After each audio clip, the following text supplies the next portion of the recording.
That doesn't look all that bad now, does it? It looks okay, yeah. I think it took most of the layers from that side. Well, it almost doesn't really look all that bad here either. Oh boy, it's hard to weld on that stuff, but there's a chance that I can clean that up and just rebuild it too. Yeah.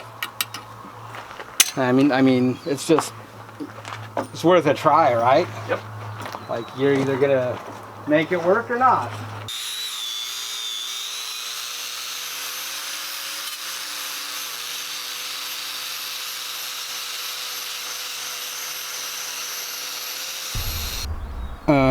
Not bad.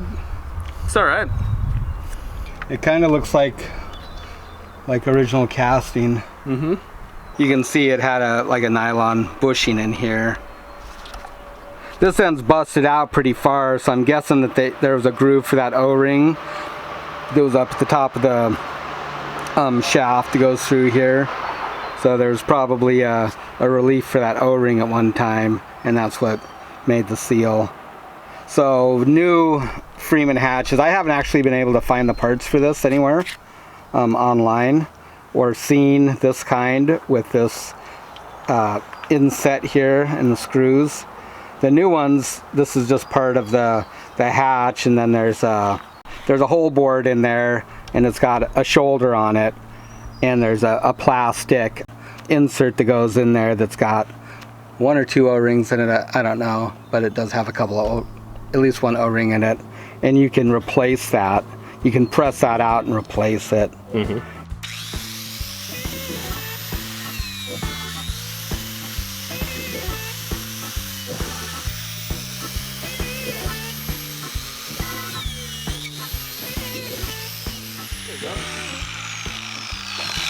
Inscription.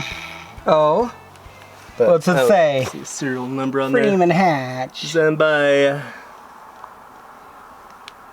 This by something. R.W. Sutton, Port Orford, Oregon, USA. Made by Freeman Marine, Gold Beach, Oregon, USA. What's this first part say? This what? Designed by Oh, this design. R.W. Sutton. Well, that's the other thing, is how hammered is that rim.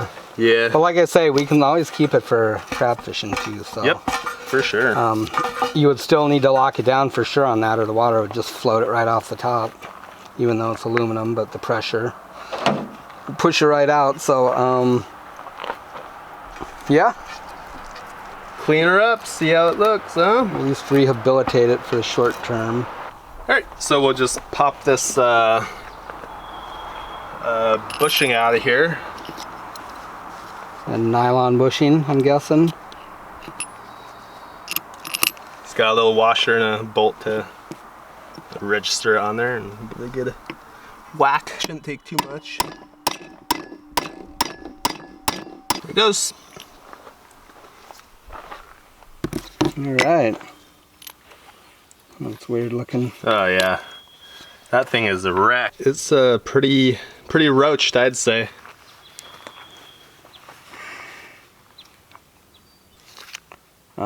Yeah, so we'll do something better with that. I don't know. Go down to the store, we'll get a measurement on that one and see if we can retrofit this, or if we just need to make like a new housing and weld it in solid to the other one. We have a few options, I think. Everything else looks good, like Matt said. All this stuff is in great shape. There's no issues with this whatsoever. The dogs are all good.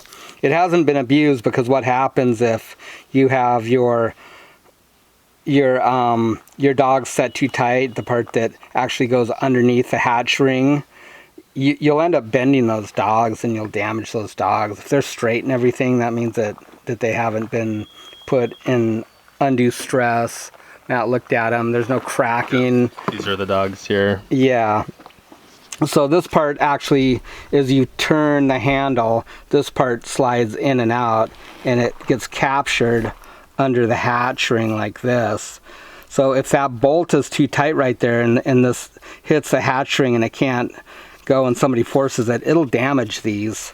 It'll bend these, or crack them or break them. And if they've been stressed and bent back before, you're going to see evidence of that. You'll see a crack or something in there, but these look good. They look straight, they look fine.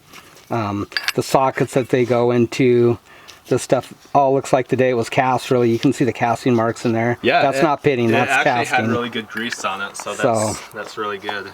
Yeah, so the hardware is in good shape. It's just the seal needs some attention. So I'm confident that we can probably save that. So it's worth it to take a little bit of time, see what we got here.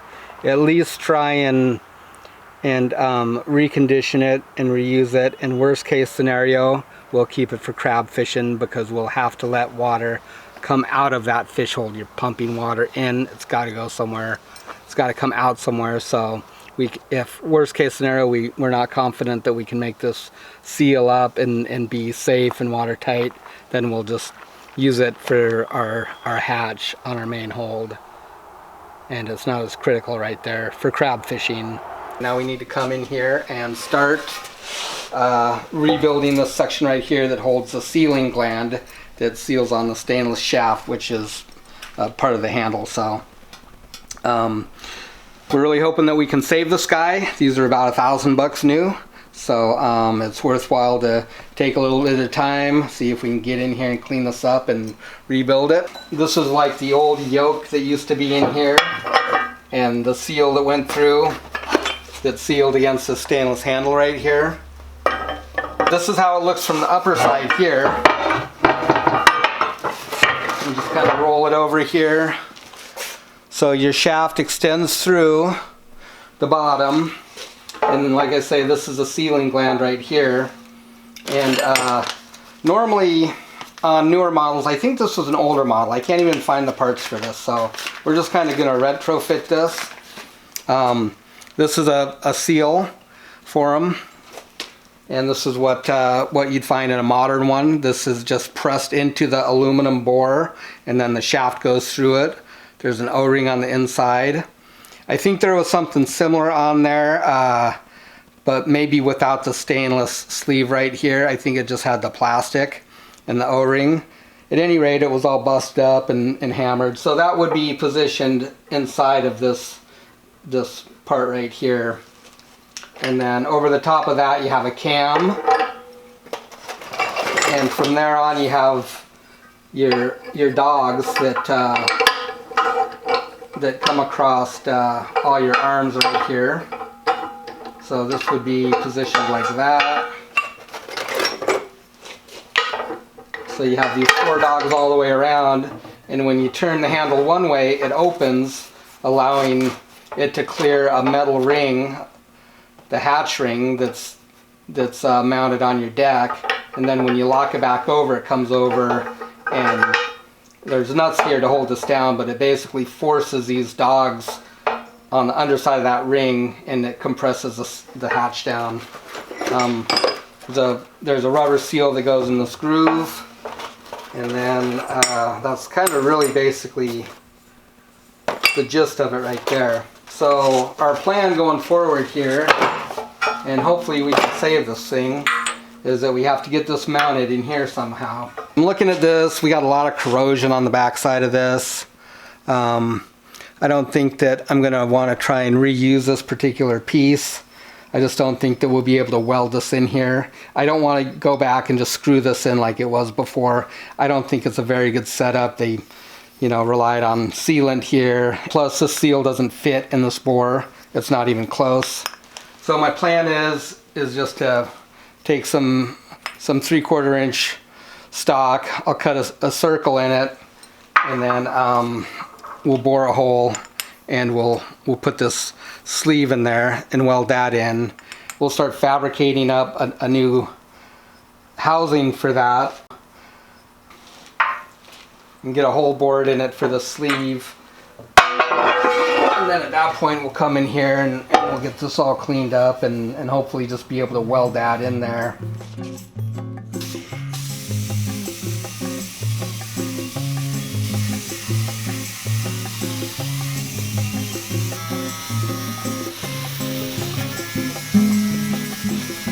Well, you can kind of see what we're up against.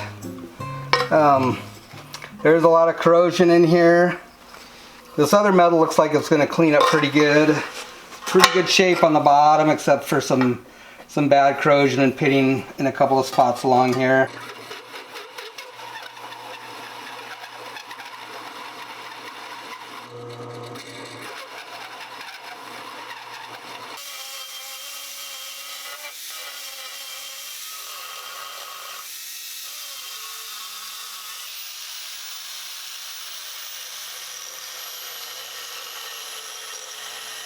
Okay guys, I got this part all ready to go.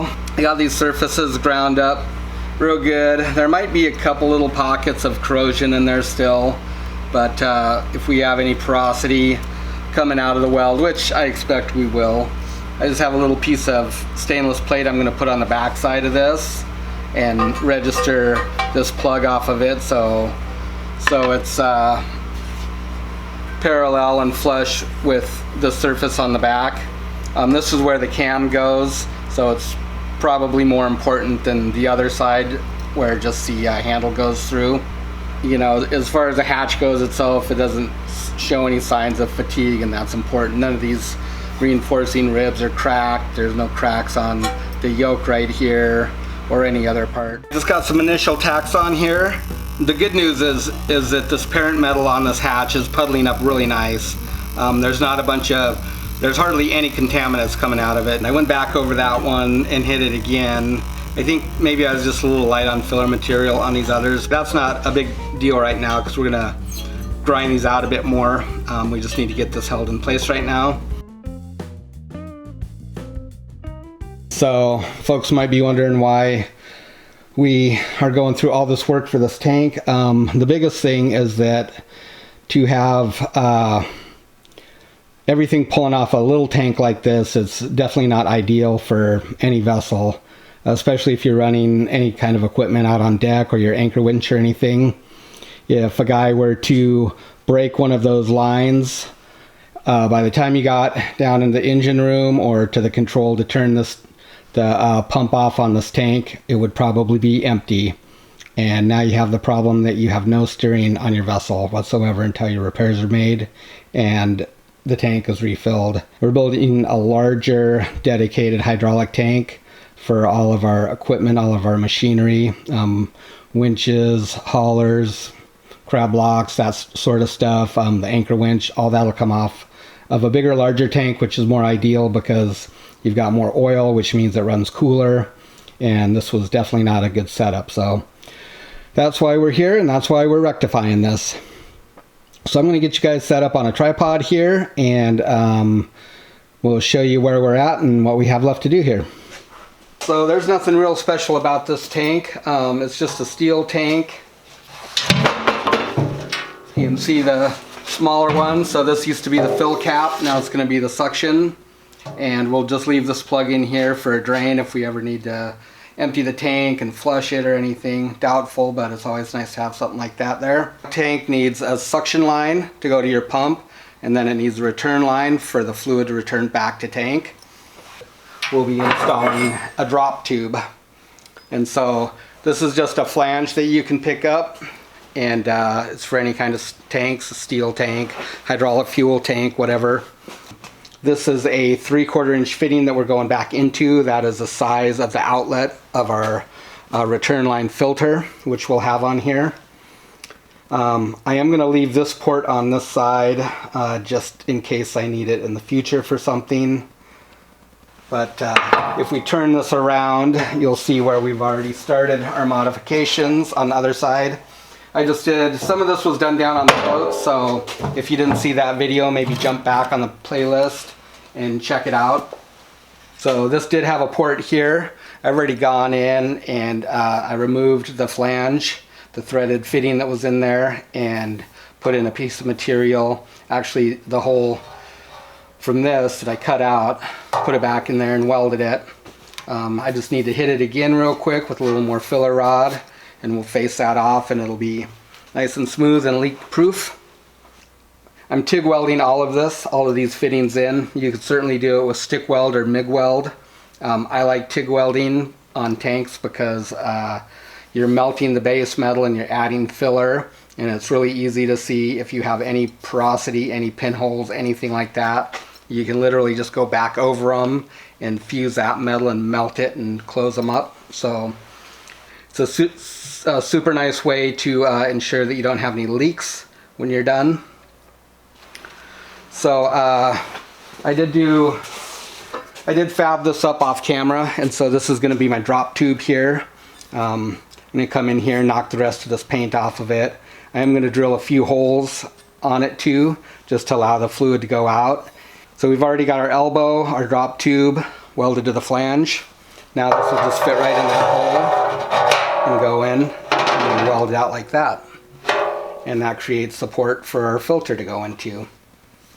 So the nice thing about this is now our filter is up high, so when we go to change the filter out, we don't have any fluid coming back through the filter, leaking everywhere, making a mess. And I guess the first thing I'm going to do is I'm just going to remove the rest of this paint off here. And this is probably a little bit long. I'll probably trim it a few inches off of it right in here. So I'll start with that, and then we'll get some holes drilled in it. Okay, we got our down tube cut to length. I just knocked off the extra paint with the sanding disc. Light bevel on the edge. Didn't worry about squaring up the edge or anything. We're not attaching anything to it. We'll never see it. It's below the level of the fluid. That'll be good. One thing that we need to do is make sure we deburr everything on here, and then we'll have to clean this tank out really good. It's full of cuttings and chips from hole sawing out the old ports and everything, and adding a new one. So we'll have to make sure that that's flushed out really well, but what we're trying to avoid is just like any burrs or anything that might fall off later and get put into the system.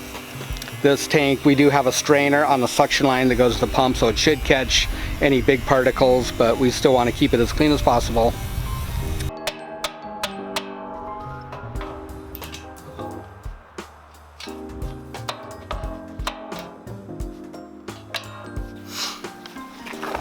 Alright, well, that's actually a nice hole in there, so we'll just go with that. Wasn't too bad.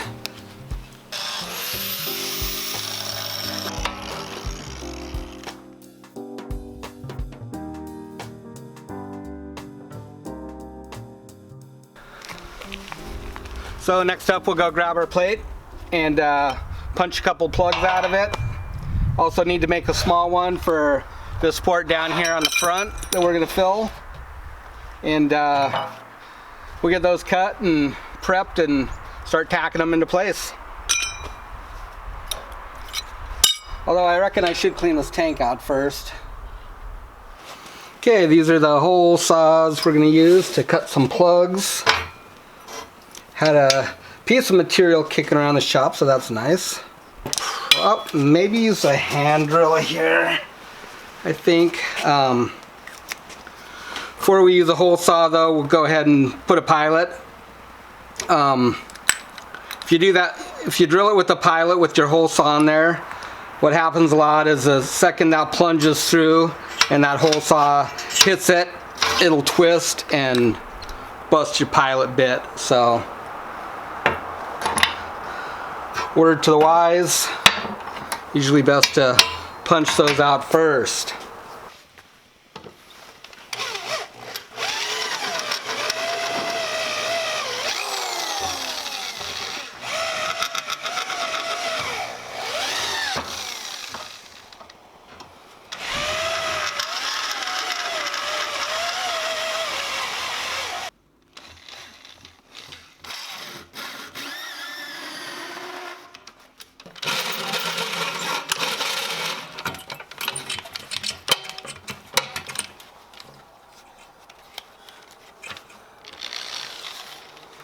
Okay, got it. All right, we'll get these plugs cleaned up and get them prepped to weld. Not really much to do on them, really. Just knock the rough edge off. Hopefully they fit okay. We'll see here in a few. gonna go ahead and just get these tacked into place and get them ready to weld out. Got a tiny little edge on that. Knock that down with the grinder. It'll fit in there flat. Sharpen up my tungsten too.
That's why it's nice to fill your hole last. You can come in here with a little screwdriver or something and tweak that up a bit if need be. That looks pretty good.